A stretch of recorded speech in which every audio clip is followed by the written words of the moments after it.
We've got the room filling up. Welcome everyone to our today's webinar, creating a positive post-purchase experience. We have an amazing team of moderators and speakers here that are going to walk you through some amazing strategies and talk a little bit about their tech businesses and offerings as well.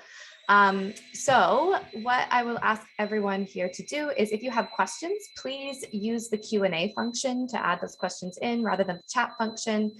Feel free to engage in the DMs and chats. And also please note that the recording will be available afterwards, and we'll also have a link to the survey after the event as well. Without further adu, I'm going to toss it over to Ian for his intro. Thanks, Caitlin. Hi, I'm Ian Archbold. I'm with a senior life cycle manager at Hawk Media. I've been in the digital marketing space for 8 years, 5 years specifically working with e-commerce, and I'm expert in turning customers into advocates through loyalty programs and retention strategies and all fun things life cycle. Next slide. And at Hawk Media, we consider ourselves your outsourced CMO. I love working at Hawk Media. I'm really proud to work with a bunch of super intelligent and cutting edge people. And yeah, and we're based in LA officially, but we're also gone 100% remote. Some of our services that we provide range everything digital marketing space, everything from paid social, paid search to lifecycle marketing, which includes email and SMS marketing, as well as loyalty and rewards.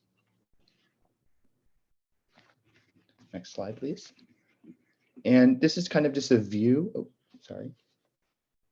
This is just a view of what we do here at Hawk Media. So before we kind of just start creating things and putting them out into the world, we definitely have a kind of focused approach.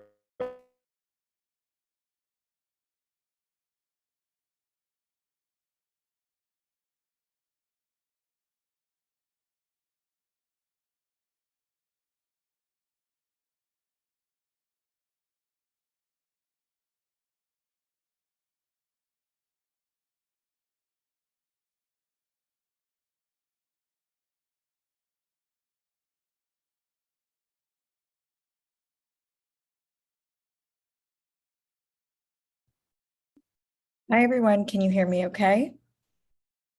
Yes. Okay, awesome. Well, thank you, Caitlin.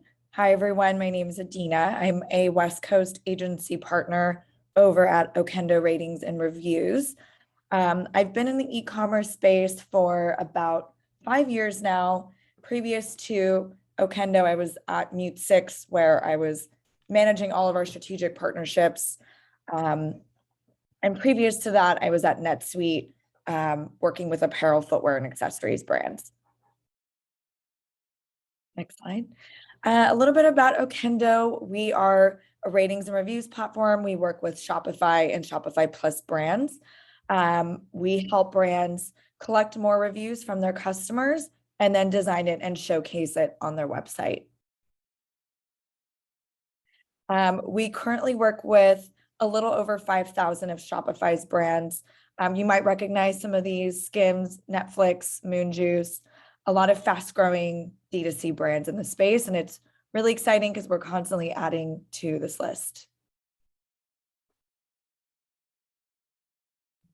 Tossing it back to me. Hey, everyone. My name is Caitlin. I realized I didn't introduce myself earlier. I'm your moderator for today. Who am I beyond that? I'm a director of partnerships at Govalo, which is a gift carding tech solution for Shopify merchants. I have over 7 years of experience at Shopify. I've worked there most recently, so I'm very familiar with the D2C and e-commerce space. I'm a lover of inclusive events and community building, which I have a lot of experience in. I'm also a spin instructor and an amateur ukulele player on the side. Next slide, please. I think it tosses it over to Rian. There we go. Hello, everybody. My name is Rhian Beutler, and I'm the co-founder of Gavallo. I have been building Shopify SaaS products for 9 years. I have been a longtime fan of D2C. I give it all to me, make sure it arrives at my house, and I will consume it. I also am obsessed with books. I read over 100 of them a year, and I am terrified of sharks. And that is not an invitation for you to send me pictures of sharks. It's just a fun fact. Don't take me in the water. I don't want to go. And what Gavallo is doing is reinventing the digital gifting experience. We're exploring what it means to look at loyalty, retention, acquisition in the future as we move towards a cookieless world. And with that, I'm going to kick it over to the next person. Thanks so much. And good morning, good afternoon, good evening, everyone. My name is Jen. I am the co-founder over at Manifest Commerce, and we are a sustainable 3PL. So we are enabling high growth D2C brands to ultimately run high powered logistics.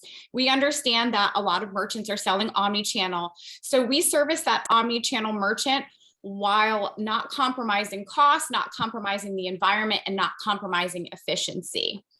I have over 10 years of experience in e-commerce, and our founding team has over a decade of experience in the space as well. So really why we got started, we could go to the next slide. So we got started. So e-commerce logistics contributes to over 45% of the overall carbon footprint of the industry. So this is everything from packaging waste, packing materials, tapes, and just carbon emissions from delivery. So, our founding team, we all put our heads together.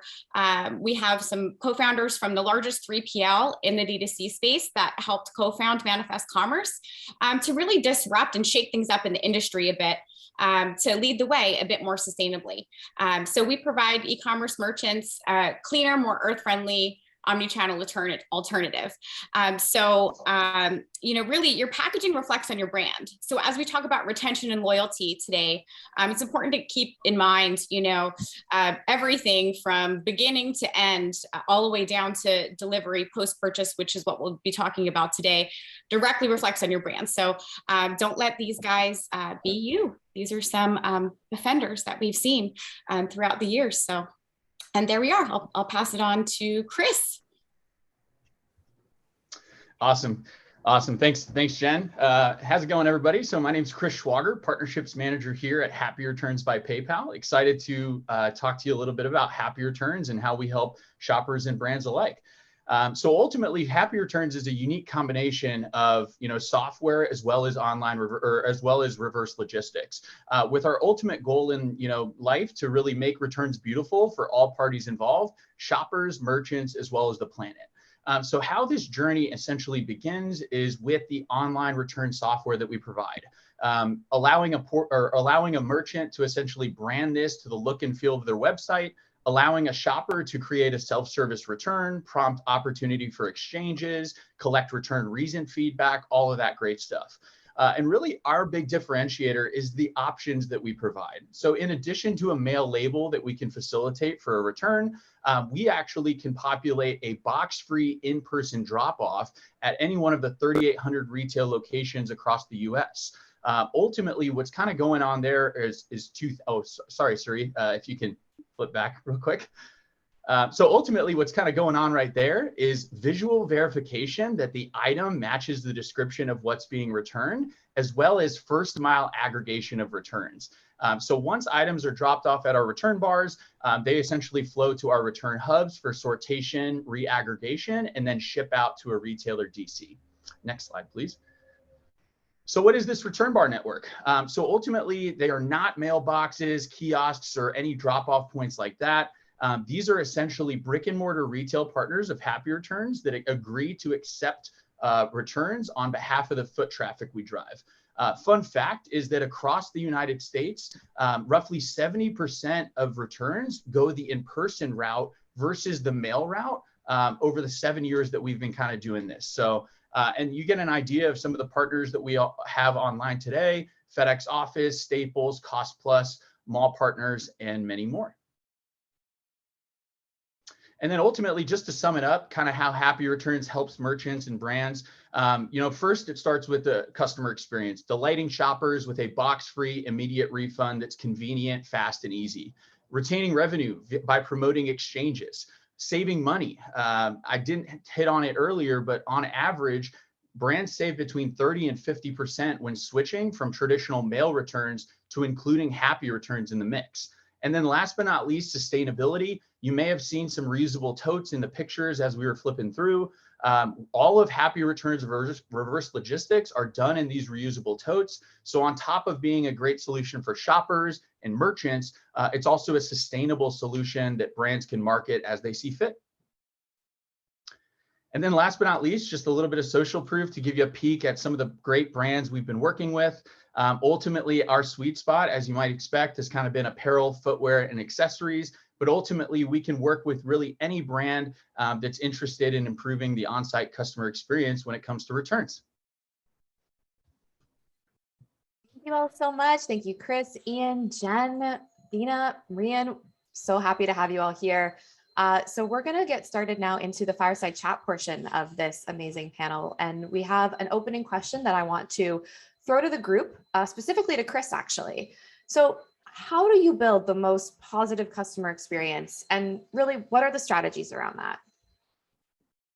Yeah, it's a great question, Caitlin. So ultimately, from my perspective, kind of being a e-commerce shopper and creating a habit of my own, it really is, for me, putting yourself in the shopper's shoes and designing an experience that avoids many of the pitfalls that we all are familiar with, from whether we charge for shipping or not, if there are multiple delivery options and speeds available, product reviews to understand what product you're purchasing, and my favorite, your return policy. Return policy is typically the third or fourth thing that shoppers actually check before checkout. So this tends to be more important than you think. And ultimately, the two big things that can be big here, to kind of help make the experience more positive is, number one, providing shoppers with options. I think it's just natural human behavior that humans prefer having a couple options rather than a one-size-fits-all approach. So giving your giving your shoppers options as to how they can complete the return can make your return experience more friendly. And then I think the other big thing that comes up or that comes to mind is really whether or not you charge for a return. Although it's common, really charging for return can inhibit conversion rate in a big way. If you're not in a position necessarily to offer free returns, I think that it's imperative to at least offer one cost-friendly brand and essentially or cost-friendly option or one free option to allow shoppers to complete their return risk-free, if you will. Amazing, thanks. Did anyone else have anything they wanted to add onto that? Maybe Jen, Dina, Ian? Yeah, I think it's important to consider the entire customer journey from end to end and really think about how you can create a seamless experience. Because we've all heard the saying, we only have one chance to make a good first impression, but that first impression should remain positive throughout the entire experience. And that includes all the way down to your fulfillment and your delivery. So, when you think about choosing a fulfillment partner, well, no two brands are the same and no two fulfillment partners are the same. So it should feel like a really congruent marriage where everything's considered to yes, accuracy, efficiency, all of those pieces too. And the way we view it too is also the environmental impact. So naturally, sustainable brands tend to be the best connection and the most natural fit for Manifest Commerce. But there's also this emergence of CSR and ESG reporting and all of these things that are important. And with 40% of our shoppers globally now choosing sustainability and really looking at that as part of their core initiative, it's important to think about how that sustainable initiative can be woven in from first engagement all the way down to delivery too. So really just creating a seamless, congruent experience from end to end and the most positive customer experience from end to end, I think is important. Speaking that same language from beginning all the way down to delivery and in some cases end of life and upcycling and e-commerce too, which is now starting to emerge in our industry. Mm-hmm. Yeah, I totally agree with that. And I think now, especially as we head into 2022 and beyond, I think making sure that we meet customers where they're at with a more tailored approach from the beginning to the end, making sure that, that we are customizing their customer experience, because we can no longer, I really can no longer do the one size fits all approach to marketing. People are too savvy now; they can see through it, and it just puts an added importance on making sure you have things like surveys or managed preference emails going out, or chatbots asking questions to where you can gather these data points on your customers and then, speak to them directly, really, and like not kind of just badger them with a marketing. And I can hop in as well. So really, I think when it comes to building positive consumer experience for your customers, we recommend that merchants utilize product and customer attributes in the review collection process. As a brand, when you're collecting this information from your current customers, you're helping new shoppers align their purchasing decision with people that have previously bought from you. So this makes the purchase process much more seamless, enjoyable, relatable, because your new customers can have that confidence in buying particular shades or sizes of your products based on what your reviewers have said in the past. Love all these points. I think we're seeing a lot of great themes of like personalization and like different strategies depending on how your brand invokes itself. I think we could even dive even further now into like a bit of those like retention strategies and like thinking like what compels a customer to come back to your brand, aside from just that cohesive customer experience. So like Rian, I'd love to toss this to you. Like what, and I know you know this so well with your experience. Tell us more.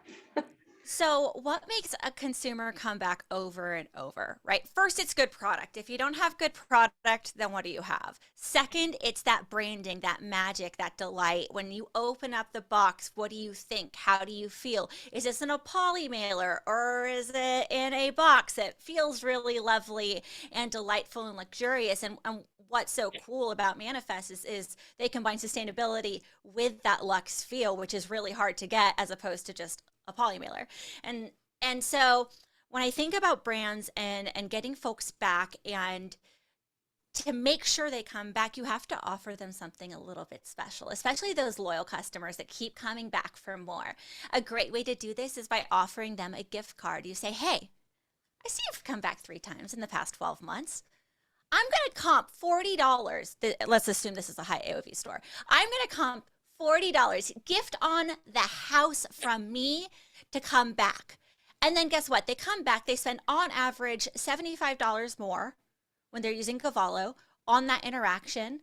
And then they turn around and they tell their friends, oh my gosh, you have to go buy Felix Gray glasses because I'm so obsessed with them and their experience. And that's what it is. There's so much that has to do with word of mouth and as well as positive reviews, which I know we're probably going to chat about later, but just making someone feel special and magical. That's what we're all kind of chasing after. We're chasing after that dopamine hit of like, this is magic. I love this. I'm obsessed with this brand. How do they do it? Branding, marketing, and then follow up. So with that, that's what I have to say. I mean, I could talk about this for an entire hour, but I know I've got to make space for other people to chat too. I love that. And I love Felix Gray glasses. So I'm so glad you mentioned them.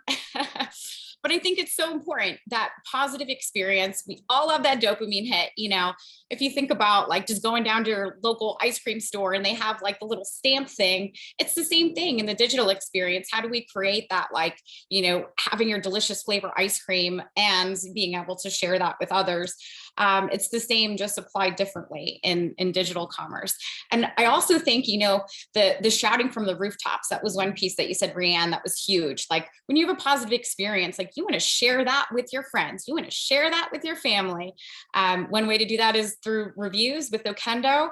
And I think also building a community. Like when people feel like they're a part of something and they're a part of something bigger because of their experience with the brand, then they keep coming back. And then there's that positive snowball effect.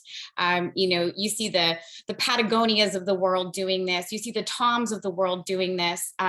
It's like business with purpose. So I think creating a community that cultivates a positive experience is another like reason that people will keep coming back time and time again and keep on shouting from the rooftops about your brand. Totally agree with that. And I think you made a good point. I think someone said making them feel magical, making the consumer feel magical. I think that's exactly where we need to be going. I think it's important nowadays to make the shopper feel seen, heard, but also included in the process. Whether, like if they're a true fan, they want to feel like they have maybe even a say or a stake in the game, in the business.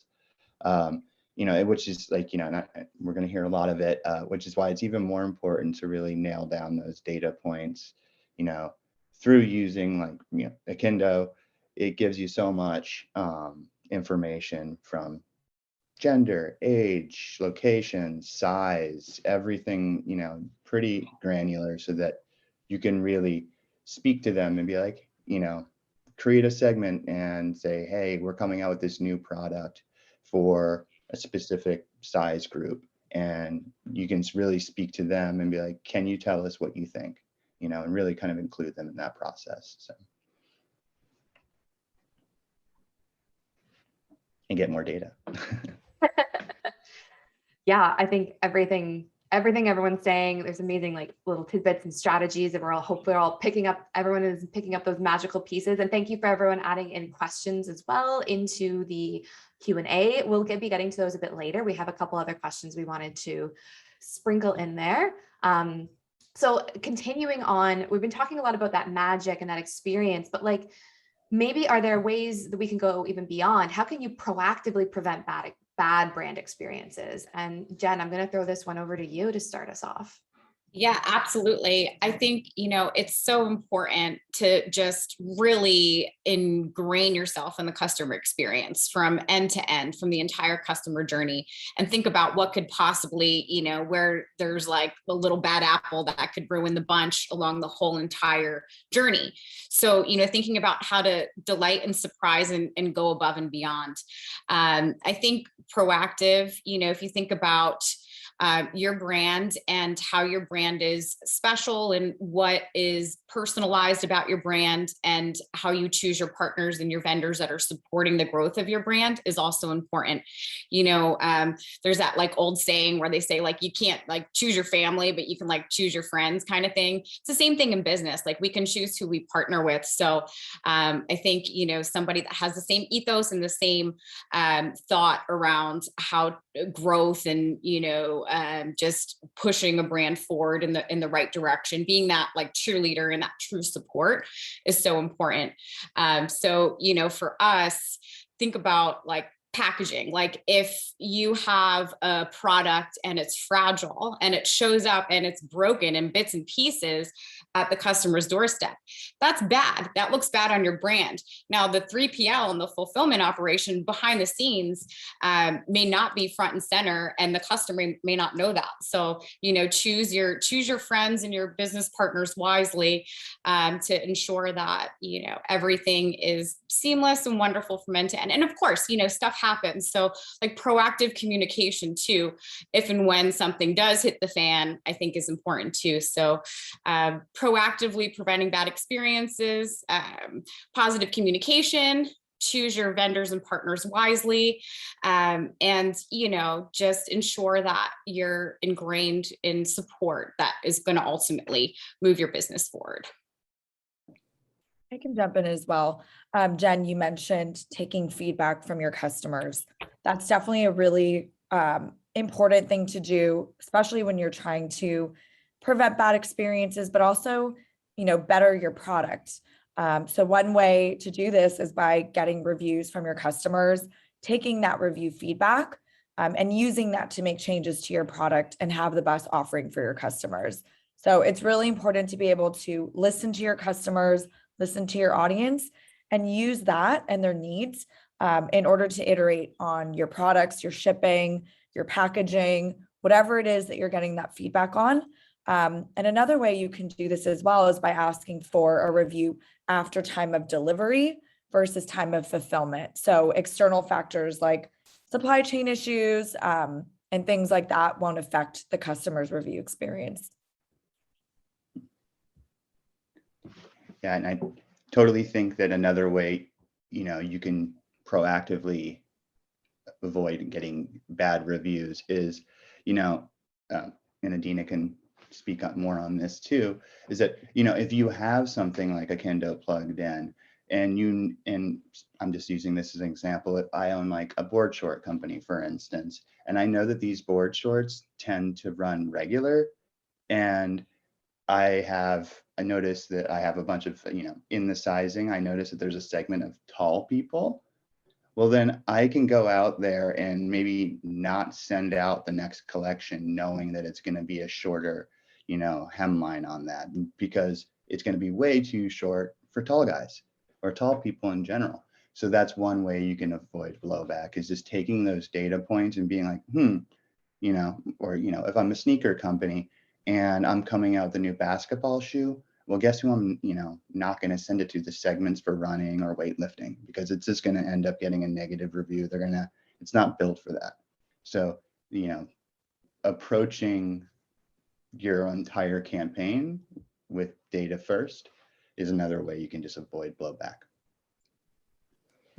Something that I'm thinking too right now is I heard Adina talk about supply chain and Jen talk about communication. And this is something that's really prevalent, right, in all of our lives. The supply chain is out of our control. It's out of, I think, everybody's control. And no one exactly knows when it's going to right side. And according to projections, we're looking at 4 to 5 years, right? So this is something we are living with and actively living with. And this is an opportunity to really engage your customer. So if you said, look, ship time's 2 weeks, and then all of a sudden, stuck at sea, something is happening, you need to, as soon as you know that your order or their order is going to be delayed, you need to send out an email to that customer and say, hey, I want you to know that we're taking care of you right now. Your order is going to be about 2 weeks delayed. We will keep you posted. Now, let's say it's going to be a second delay, because this is not unheard of at this time. It does happen. Then you can throw in that little gift card or that moment. Thank you so much for your patience. We really appreciate it. We're so happy you bought from us.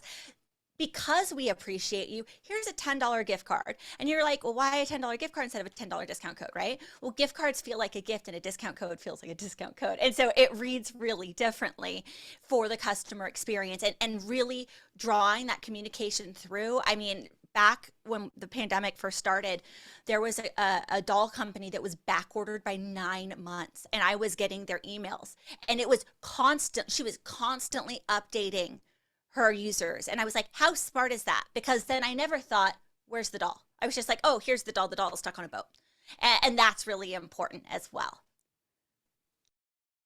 I love that. And I think that proactiveness just helps avoid any of that support debt that you're going to get from all of those customers flooding your inbox saying, where's my order? What's going on?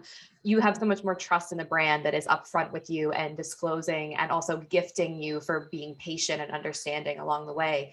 And I'd love to dive into like Rian and Adina, I think you've mentioned this a bit as well, but bad reviews are going to happen, that's just a part of life. So what can you do as a brand when you get that bad review? How can you surprise and delight that customer? Maybe not even trying to flip it, but understand where they're coming from. Can we talk about some tactics there? Would love to dive into that. Yeah, I can jump in. Thanks, Caitlin. So of course you can't prevent bad reviews. Sometimes you get them. And the best thing to do is to be proactive in that case. At Okendo, we actually recommend publishing all of your reviews, not just your 5-star reviews. We see that conversions actually peak between about 4.2 to 4.7 stars. With any negative reviews, of course, we always recommend responding to them, either publicly or privately, to really demonstrate that you have great customer support, whether it's through offering, more instructions or exchanges or a return or maybe a coupon. It's a great way to be like, hey, I'm here, I hear you, and to show other customers as well that you care about your audience. So that, of course, also shows new shoppers that you have great customer support, and makes them more likely to shop from you as well.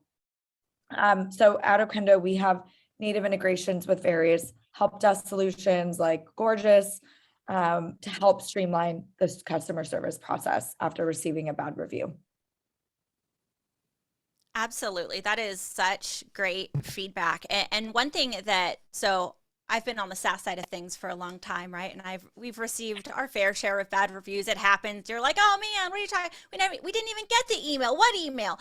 But at the same time, it's time to press pause, and you have to always remove yourself, because I know as a merchant, it feels very personal, because especially if you're a smaller merchant, right? You're like, feels like an attack on me. And same with SaaS companies. We're like, that's like an attack on my baby and my business. But really, it's a frustrated person who needs to be listened to. And so reframing the way we think about that is really imperative. So reach back out, empathize, listen, and then how to make it right. How do you turn a negative experience into a wow making experience? There is a way to do that. And let's say you can't with that specific customer.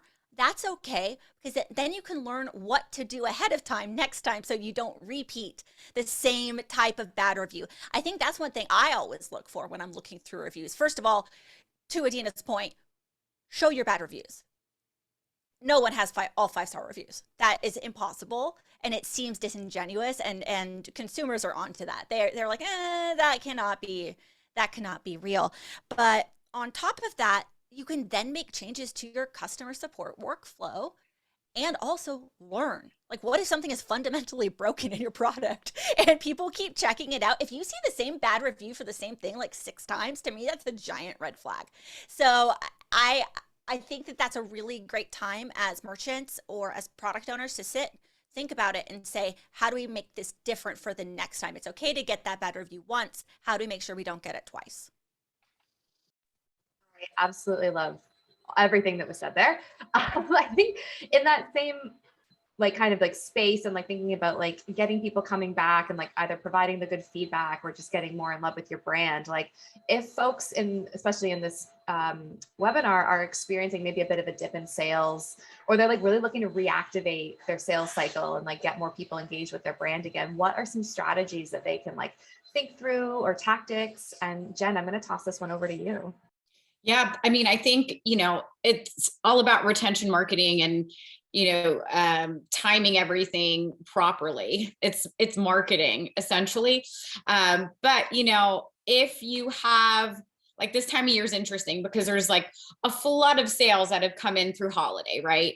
And then it's okay, some of these are new customers, some of these are repeat customers. So really understanding the data of who is what that has come in through your sales funnel, from holiday up until now, and understanding that consumer behavior, and really taking a deep dive into creating new campaigns, creating new offers. You might even see some interesting trends, like Ian mentioned, the big and tall, kind of shorts that there might be a peak in that. So understanding that and segmenting, and becoming super hyper focused on the way that you're messaging and communicating with those consumers, because there's a lot of follow-up that can be done through retention marketing, loyalty marketing, SMS, and Ian can talk into the strategies there. But really, I think that's what it is and it goes back to communication and meeting your customers where they're at and where their interests lie. That's exactly right. Yeah. And recapturing those holiday shoppers, Jen, like you mentioned, is super important, because we really don't know who they're shopping for, right? Were they shopping for themselves? Were they shopping for somebody else? But either way, we don't want them to be special occasion shoppers, where they're just buying something during the holiday season or once a year from you.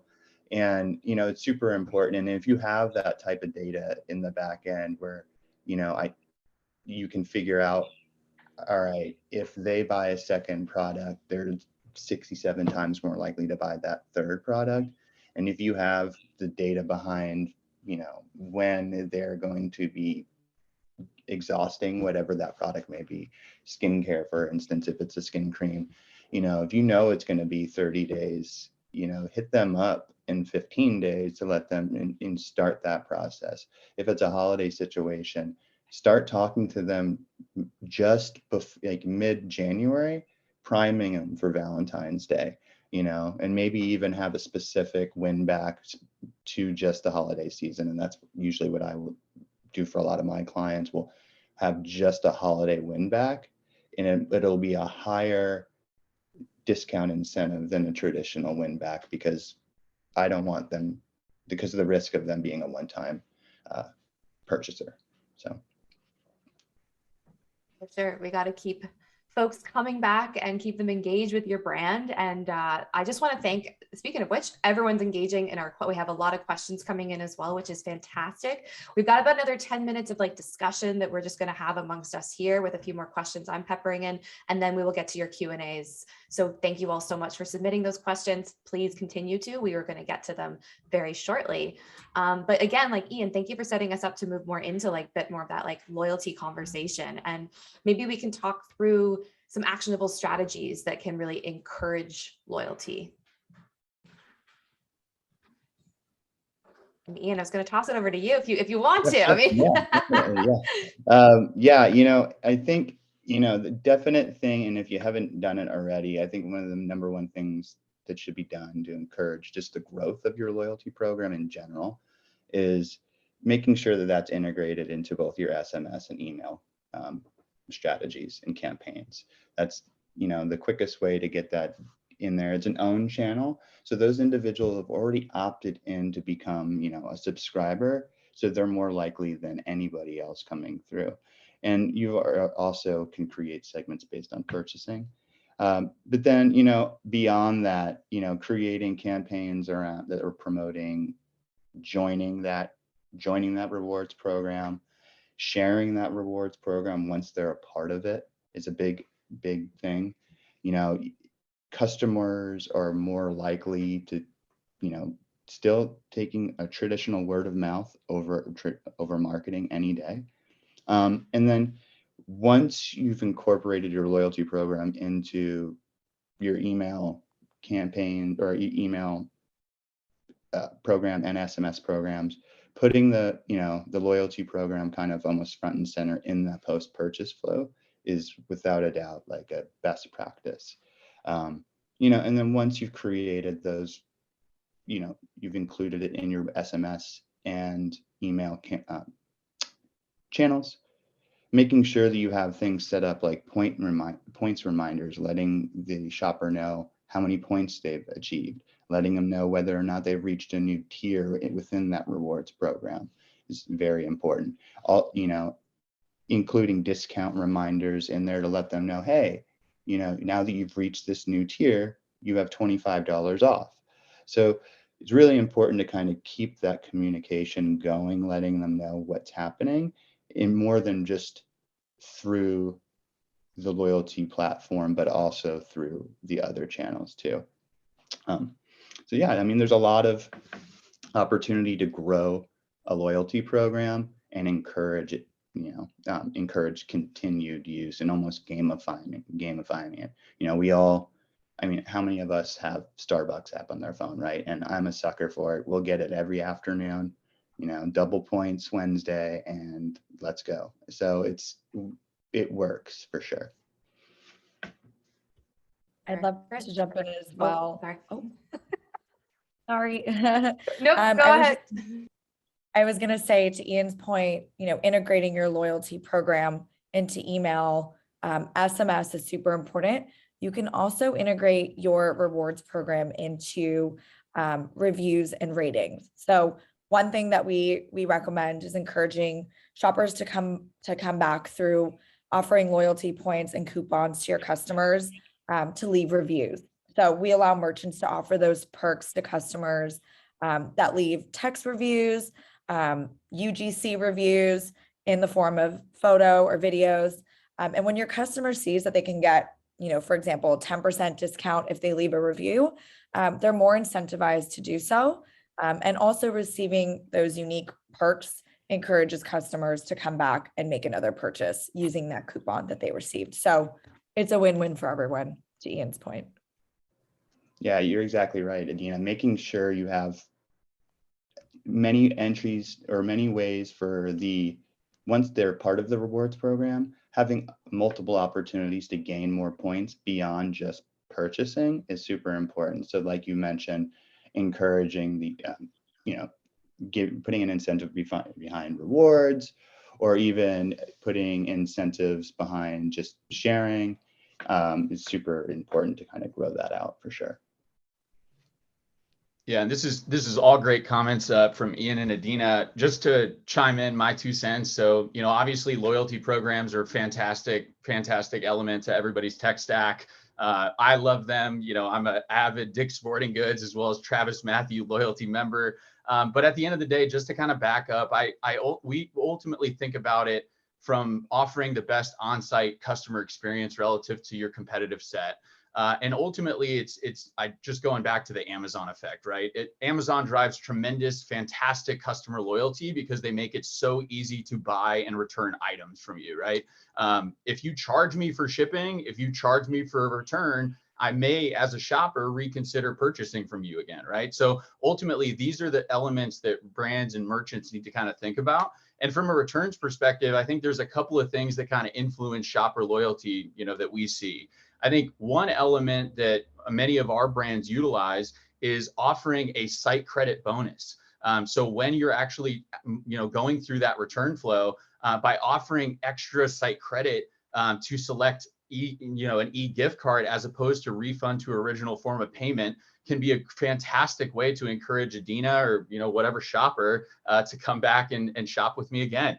And then I think the other element that really is the returns comes down to the returns experience is refund timing. We find that this tends to be the biggest stressors of the customer relationship, and ultimately, if you don't offer a refund, soon, that results in extremely high customer service contacts.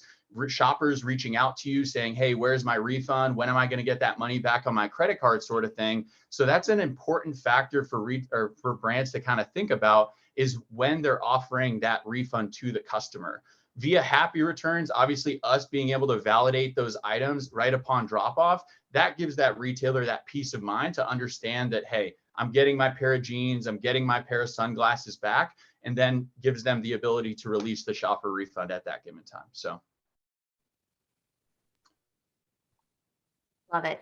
Amazing. Okay. We are having such an amazing discussion. And unfortunately, I wish we had all day to keep talking about this. So we only have a couple more minutes before we're going to have to dive into like all the amazing questions that are popping up from our attendees.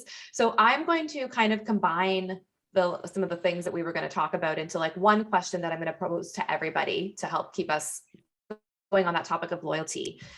How can you best build your loyal community? And I use this word community, and I want us to think about community as like, when we think about an audience, it's one to many. A community is how your brand, your customers are talking to each other, engaging with each other, recommending each other, and feeling connected to you in a way. So how can you best build your loyal brand community? And Ian, I'm going to toss it to you first, and then we're just going to go from there. Sure. Yeah. So, we started to touch on it a little bit, a moment ago, but, definitely including as many opportunities for entry and also to join the rewards program.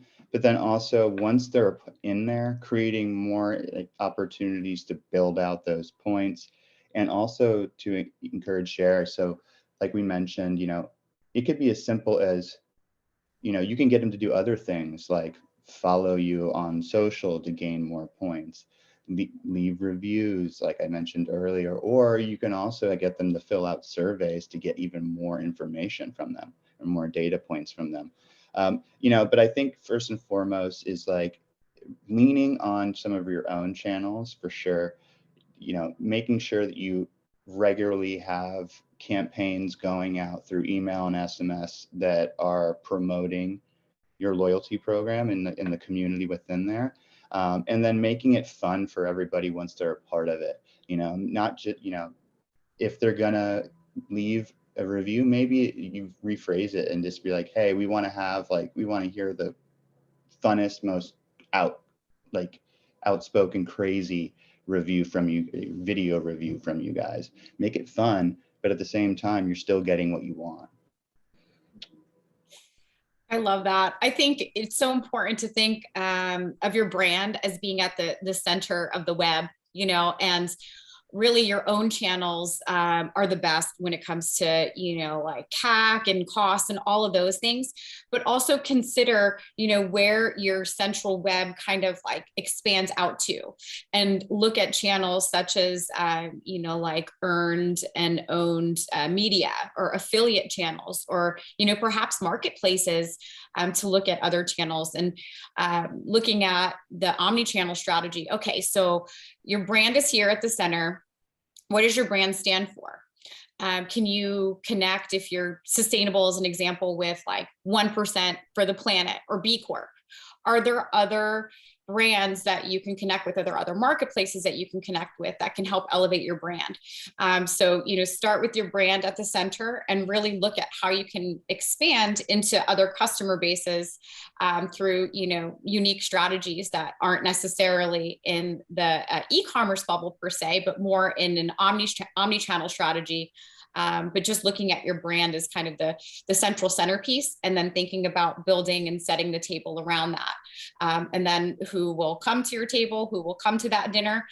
Loyal customers and new customers. So that's when you start to see the new customer acquisition happen, as you start to tap into and test new channels. So, you know, starting from your loyal customers in the center, and then webbing out and looking at new channels that have similar or overlaying customer profiles to expand your network and ultimately expand your community.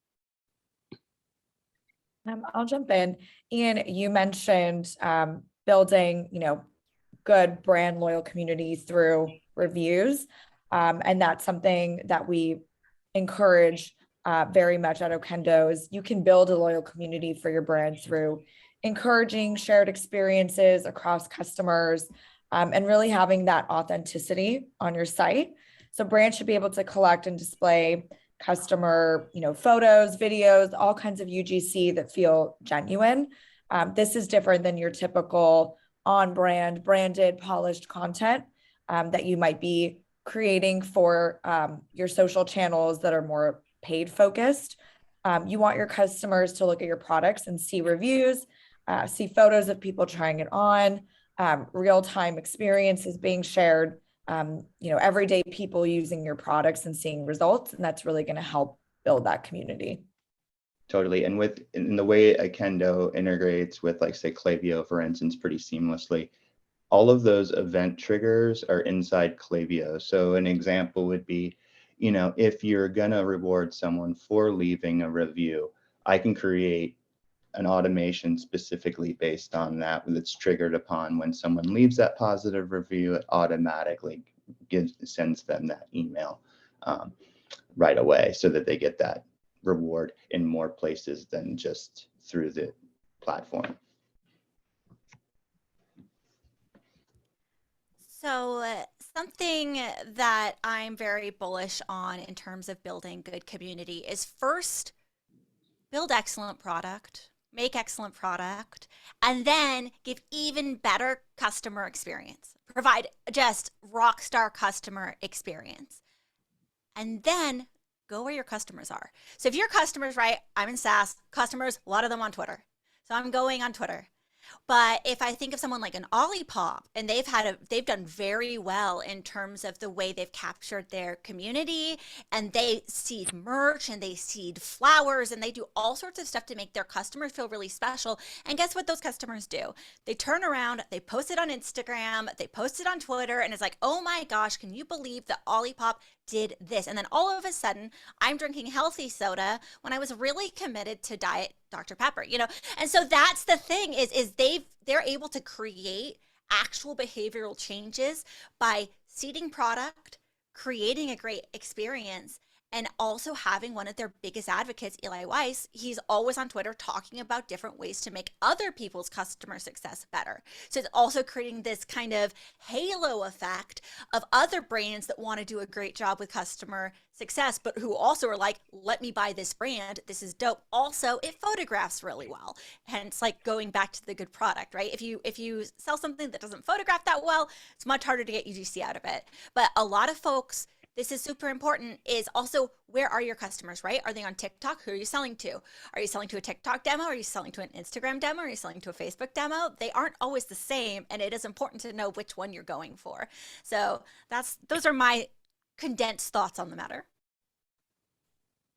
Thank you all so much. Okay, guys, we've got so many amazing questions coming in. Guys, gals, everything, everyone. All right, I'm going to kick us off with Dorothy's question, because I think it's really going to speak, Jen can really speak to this one. What do you recommend for brands that don't offer discounts? Is sustainability/green initiatives a good approach? Jen. That is an awesome question, Dorothy. And a lot of brands that are luxury brands that may not be a discount brand traditionally, really building value is so important. So doing, if it's not a discount, then it could be an added bonus. In my days at Dior, we used to do like gift sets and, holiday things and BOGOs and things like that. So that is one way, build value rather than offering a discount. But the sustainable initiatives piece, it's a new area in digital marketing and branding, really tying that initiative in. And 60% of consumers are choosing brands based on sustainable factors. So it is a good value add to build a sustainable plan into your brand. That's everything from messaging to positioning, but it can also go back to procurement and sourcing, depending on the type of brand that you are, and also ensuring that that messaging is like front and center for your customers. Because if a customer feels connected to your brand, then they're more likely to purchase. And with 60% of folks choosing sustainable options, sustainable initiatives that are connected to a brand, it is a growing strategy, and one that can support your loyalty and retention. Love it. Another way I would also consider some of the friction points that maybe are like getting people tripped up with the conversion. Maybe consider adding something like an afterpay or shop pay, just to make that conversion a little bit easier for somebody, or maybe even free shipping. I know that's another friction point for conversion as well. So yeah. Amazing points. Thank you guys so much. Moving on to David's question. In your experiences, can rewarding loyalty with gift cards or discount codes have the opposite effect over time? In other words, will those repeat customers expect those discounts and choose not to purchase unless offered a discount? Rian, I think this question was made for you. Yes, I have very strong feelings too about making sure you don't become a discount brand. I speak to it a lot, and Jen mentioned it earlier, right? Are you a discount brand? As in, are you always offering a discount?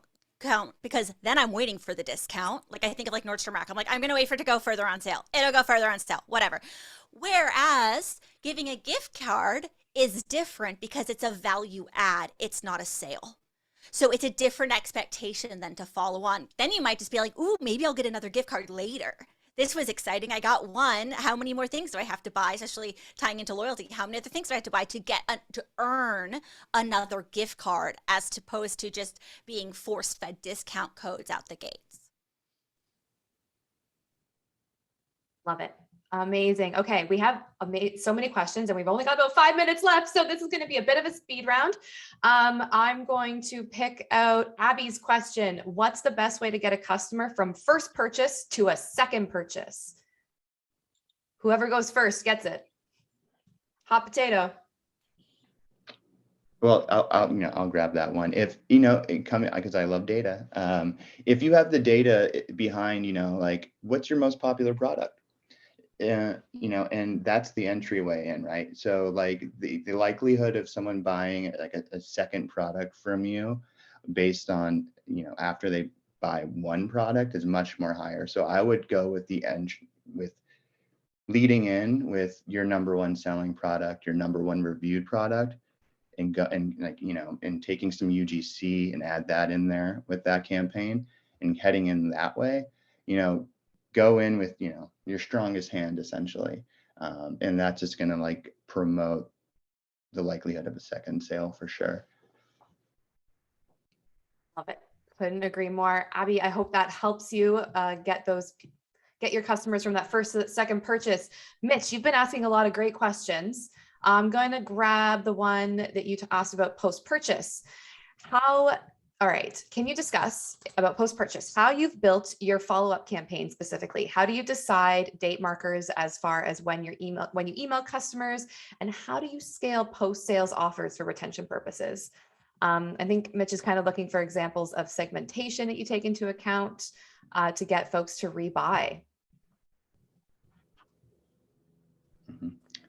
Sure. Yeah. Post-purchase flows are like my bread and butter. So, definitely consider your sales window. And so, how long does it take the person to go from, viewing a product to buying that product?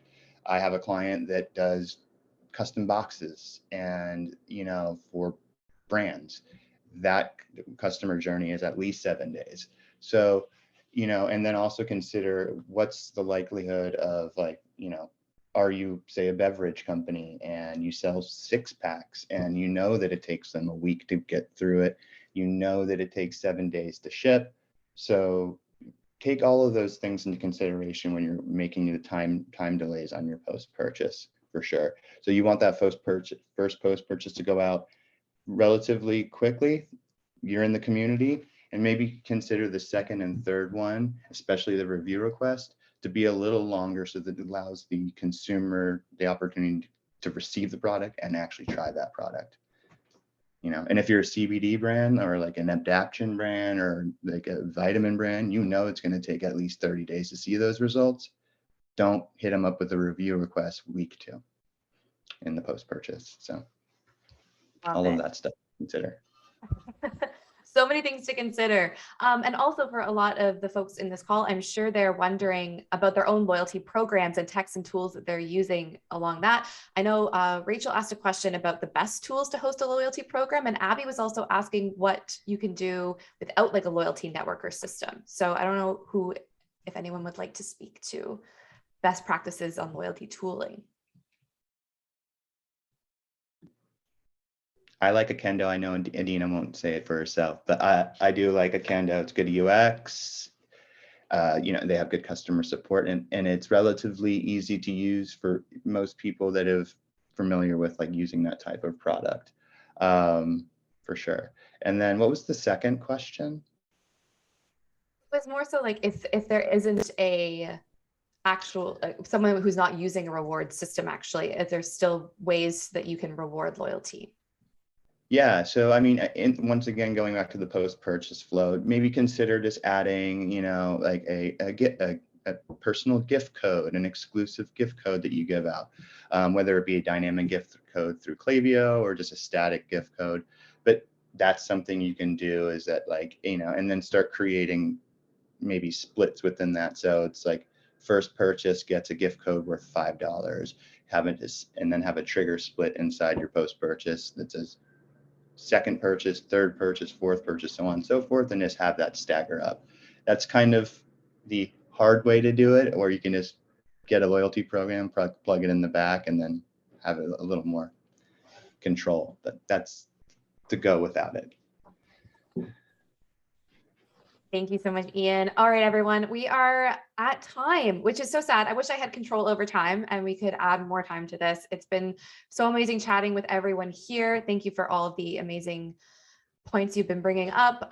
We will send out the recording to everyone afterwards. You'll also be hearing from us. If you didn't get your question answered, we'll try our best to follow up directly with you, or we'll be sharing a lot of great information afterwards. There will be a survey as well, so please let us know if you enjoyed this, found it valuable. Feedback is a gift. Give us those reviews. We want to hear it. And thank you all to the panelists. And that's a wrap, everyone. So thanks, folks. We'll see you next time.